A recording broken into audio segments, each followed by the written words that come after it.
We want to turn back to that horrifying attack on a maternity hospital in Ukraine. It underscores how children and families are facing some of the most dire consequences of war. Ukrainian President Volodymyr Zelensky tweeted earlier saying, quote, "People, children are under the wreckage. Atrocity.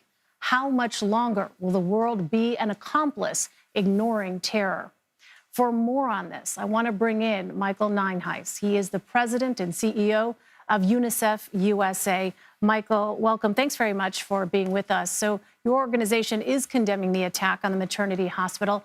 Are you hearing anything more from your teams in Ukraine about this? And what is UNICEF calling for now? Well, it's just one more step in the trauma that children and families are facing, both in Ukraine and those who are leaving the country into neighboring countries. This war in Ukraine is has so many facets to it, but the effect on children can't be overstated. They are, imagine being a child there a few weeks ago. You were living your normal life in your normal home, going to school, and now you're either a refugee or you're huddled somewhere for safety. And we just know already that the number of deaths are way too high. But we're also deeply concerned about the long-term trauma that this is going to be on children. I want to ask you more about that in just a moment. But, as we watch this footage come in from Ukraine, you can see that these front lines are constantly changing on the battlefield. What is UNICEF doing with those kinds of difficulties to try and provide those basic supplies to children and families in Ukraine? And how has experience in other areas of the world that have also seen conflict sort of helped prepare for this difficult moment?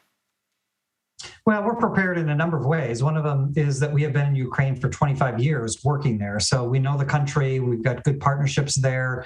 We know the terrain, we know the hospitals, the schools, all of that. So our staff on the ground, 140 strong there, have been very active before the conflict began and since the war has been raging. Obviously their safety is a prime concern for us, and so we're careful with them, but they're providing terrific service wherever they go. But UNICEF is set up for this. We're on the ground in 180 countries. We are active in all of the major conflicts zones that you would find in the world, in Syria and Yemen and other places like that. So we know what to do. We've been successful at bringing critical medical relief supplies into the country already in a big convoy that we sent in, providing critical supplies to hospitals in Kyiv and Kharkiv, as well as setting up centers along the border to deal with the refugees who are crossing. You mentioned the trauma. We saw a little of that in Charlie D'Agata's piece earlier, the physical and mental toll this war is taking on Ukrainian children. What is UNICEF seeing now in children because of this particular conflict, and how are workers trying to address that?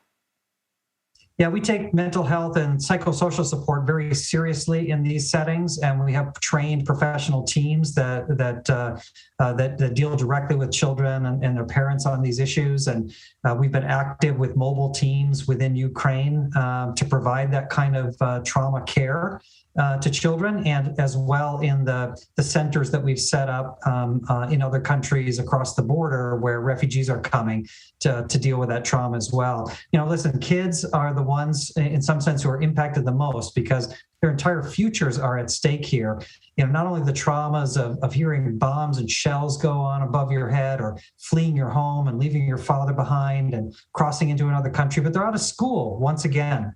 We saw the effects of kids being out of school during the COVID pandemic, and we know how important it is to their stability to have a stable life and to be in school and to be in their homes and to be in their neighborhoods. And that trauma is going to take a long, long time to deal with. Yeah, and you mentioned UNICEF operates in some 180 countries around the world, and we do know that millions of children in places like Yemen and South Sudan have also been impacted by war as well as famine. We often hear, Michael, that kids are resilient, but what are the long-term impacts of conflict on children? Well, the long-term impacts are huge. I mean, imagine losing, a year or two or more of school and what that does to set back children. Imagine how many children just fall out of school entirely. We have statistics through the COVID pandemic of kids in many developing countries that, maybe 10, 11 million girls, for instance, will never go back to school because they were kept out of it from the pandemic. And that happens in conflict settings too. People lose their routine, they lose their progress, they lose their motivation. So it's really important that we surround these children with care, both the health care they need, the mental health care that they need, to try to get things back to normal for them in some way. Right. It's so critical because when you speak to people who have escaped conflict, you can hear years later how haunted they still can be from what it is that they've witnessed. Michael Nienhuis, thank you very much for joining us. We really appreciate your time. Thanks for your concern.